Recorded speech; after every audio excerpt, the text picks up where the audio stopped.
falando um pouco mais da relação de vocês com o presidente Bolsonaro, o presidente enfrentou, né, assim, uma crise muito grande, sobre todos os aspectos, crise com o Congresso, crise com o STF, crise com governadores, prefeitos durante a pandemia. Isso. Né? E isso também acabou gerando ali falas que repercutiram muito mal em grande parcela da população. Qual a avaliação que você faz da atuação do Bolsonaro na pandemia? Olha, o Bolsonaro, ele reproduzia muito da vontade dos seus eleitores, né? Você sabe que a gente tem um viés político bastante liberal, então nós ainda defendemos muitos direitos individuais. Tanto que quando eu te contei, né, quando eu fazia a faculdade de Direito, fui estudar Sociologia, e quando falava assim que o interesse coletivo tem que se sobrepor ao interesse individual, eu nunca gostei muito disso, porque eu entendo que tem certos direitos individuais que é fundamental, né? E o direito à liberdade é um deles.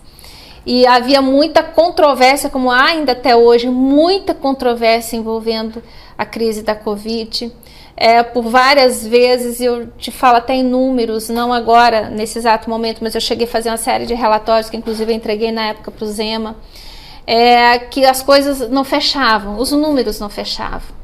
Eu fiz uma série de pesquisas na época, e dentro do meu relatório, dentro da minha argumentação, da documentação que eu juntei, eu comprovava com A mais E, por exemplo, que o comércio não tinha nenhuma relação com o número de infectabilidade, quer dizer, eu podia manter o meu comércio aberto, que o índice de infectabilidade não aumentava por conta disso, aumentava por outros fatores. Você vai me perguntar quais fatores são esses?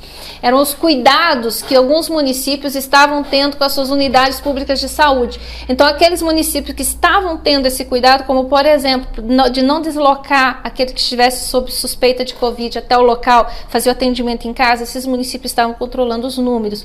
Outros que infelizmente não estavam tendo esse cuidado, os números eram bem maiores. Então o foco da doença estava nessas unidades públicas de saúde, não no comércio. Então a gente entendia, como o Bolsonaro entendeu, que era uma grande injustiça manter o comércio fechado e que isso iria quebrar a nossa economia. Um exemplo que eu acompanhei daqui, você mais de perto, o tratamento, por exemplo, com relação a lockdown em Ipatinga e Fabriciano. Foi diferente.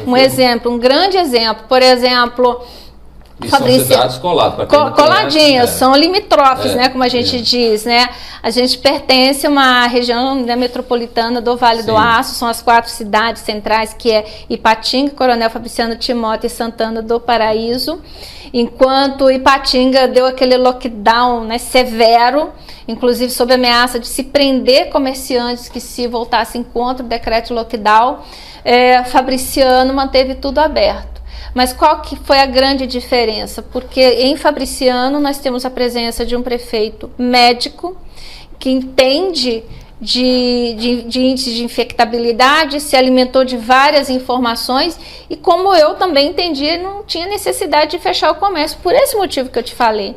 Já em Ipatinga, infelizmente, quem estava lá não tinha esse preparo todo e acabou sucumbindo na época ao Minas Consciente, né, editado pelo governo estadual, que naquela época, no primeiro lockdown, ele era optativo, não era obrigatório, depois é que veio, na segunda fase, que veio como obrigatório. E aí Fabriciano conseguiu manter seus números sob controle, por esse controle que eu estou te dizendo, por esse capricho, esse cuidado com as suas unidades públicas de saúde, para não deixar que a doença saísse de lá e tomasse as ruas. E já em Ipatinga, infelizmente, nós não tivemos esse mesmo cuidado.